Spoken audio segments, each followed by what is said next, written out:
आपण बघत आहात AKP न्यूज मराठी. आपला आवाज आपली ताकद. सबस्क्राइब करा, शेअर करा, लाईक करा. AKP news Marathi. अनोळखी व्यक्तीने धारदार शस्त्राने मजुरावर वार करत हत्या केल्याची धक्कादायक घटना ओझरमध्ये घडली. हल्ल्याच्या घटनेनंतर हल्लेखोर फरार झाले असून पोलीस त्यांच्या मागावर आहेत. ओझरमध्ये खंडेराव महाराज यात्रोत्सव शांततेत सुरू असताना यात्रेच्या तिसऱ्या दिवशी घडलेल्या या घटनेमुळे खळबळ उडाली. तुषार शिवाजी कडाळे वय 26 राहणार बेंडाळी तालुका निफाड जिल्हा नाशिक असे हत्या झालेल्या मजुराचे नाव आहे.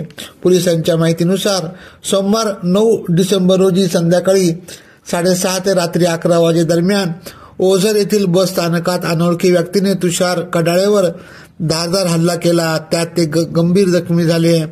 त्यांना उपचारार्थ रुग्णालयात दाखल करण्यात आले. डॉक्टरांनी तपासणी करत कडाळे मृत घोषित केले. या प्रकरणी मृत कडाळे यांचा भाऊ शिवाजी कडाळे गोरख यांनी ओझर पोलीस ठाण्यात फिर्याद दाखल केली.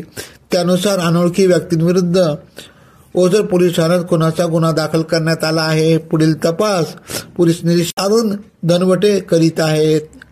AKP न्यूज साठी ब्युरो चीफ अनवर खान पठाण, नाशिक.